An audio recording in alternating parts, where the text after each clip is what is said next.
Hey everyone, and welcome to Career Quest. Today, I'm talking with David Earnhardt from University of North Carolina, Asheville, and he is the Associate Director for Employer Relations. David, we've been friends I was thinking about this, for at least 10 years, and I know some of the work that you do, and I'm really always impressed, but I want to dig a little deeper in our conversation today. We're here at Career Quest trying to really showcase people that have interesting jobs, different jobs, that maybe people didn't think about.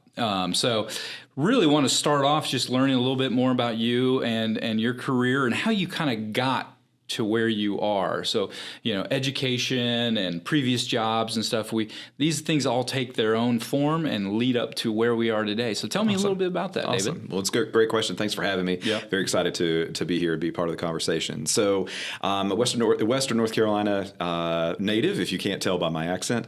And I went to Western Carolina as an undergrad, finished my undergrad in communication. Actually thought I was going to be in radio and be a presenter on radio for a while, and I actually ended up working in that industry for a little while after graduation. But then I kind of bounced around. I sold cars for a little while. I ran a Blockbuster back when that was a thing for a while. I also sold cell phones and kind of bounced around and decided, I'm not finding what I'm looking for. And so I went back to graduate school, thought I was going to open my own business, and did a year worth of an MBA program and thought, yeah, this isn't for me. This is, I'm out of my depth. So I switched over into a higher education program where it's a much more natural fit. I get to stay in college for the rest of my life, which I'm very excited about. Right. That's cool.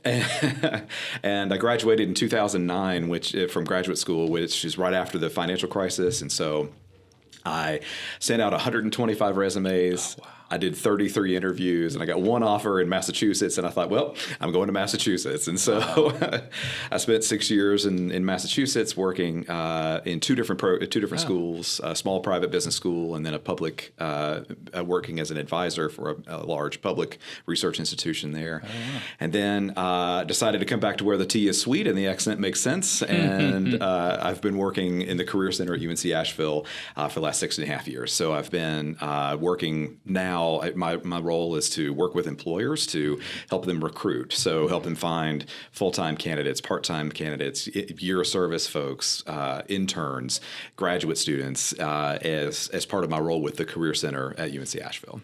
Well, I want to dig in a little bit more into that here, but also, with our conversation so far, you've mentioned something we like to share with everybody is that sometimes you got to cast a wide net when it comes time to looking for a job, especially when you're young. Yeah. So it sounded like, Massachusetts wasn't somewhere you had probably thought you were going to end up, but it really got your career started. Absolutely. Cool. And candidly, I thought that the abbreviation for Maryland was MA, and so I thought I was actually applying to Maryland, but I was applying to Massachusetts. So it was a total accident and a fluke, but I wouldn't change it for the world. So let's go into what a typical day looks like at your current job. Some of the details and day-to-day kind of activity. Sure.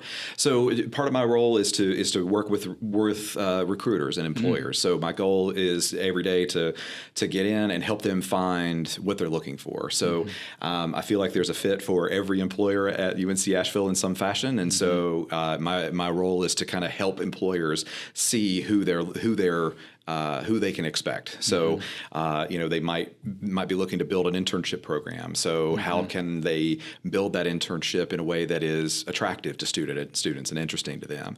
They might be interested in recruiting someone full time. So how do we structure those positions and their position description so that it's attractive to the students at UNCA?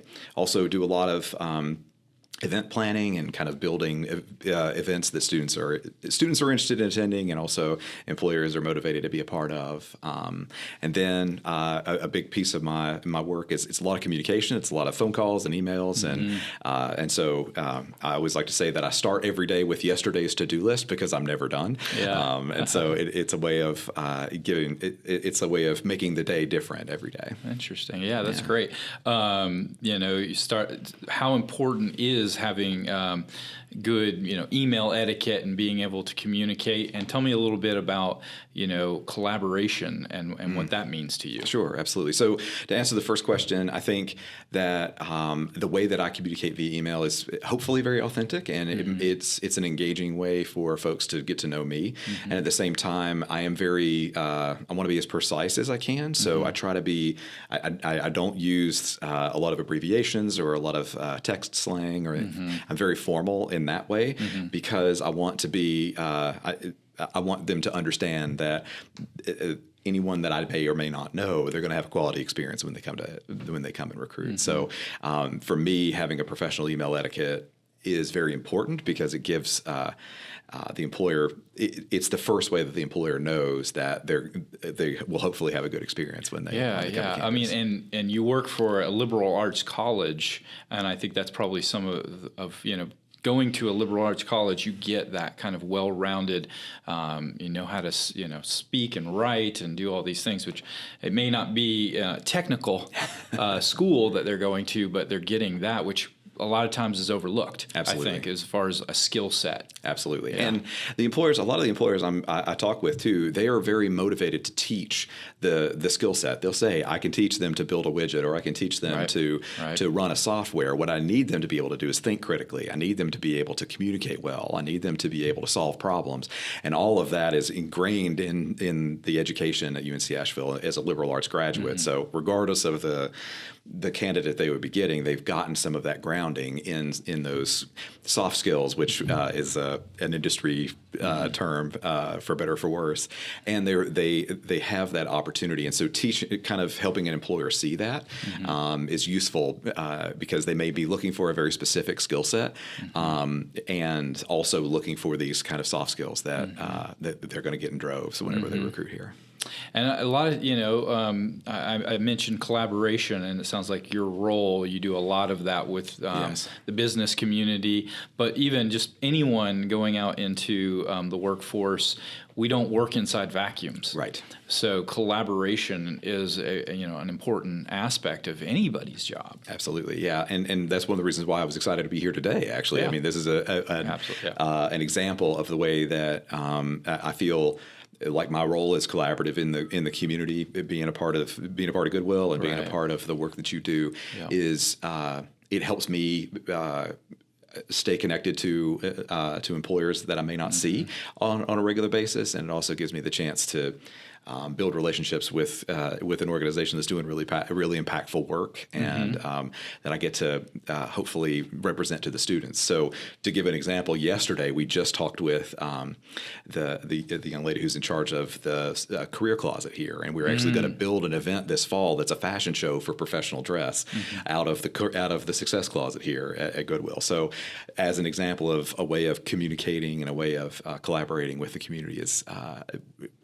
think we both will gain benefit from that, and it's mutually beneficial there. So awesome. Really excited about that for sure. Well, we like to keep these nice and short, and I just wondered, what's one piece of advice for job seekers? You kind of, like I said, have your finger on the pulse with a lot of companies and industries here in the community. What's one little piece of advice you might give, like a job seeker that comes to Goodwill looking for work? Sure. Or assistance for work. Stick with it. Yeah. It would be my suggestion. Stick with it. I like that. Very good. Well, everyone, thank you for being a part of this conversation today with Career Quest. We really appreciate it.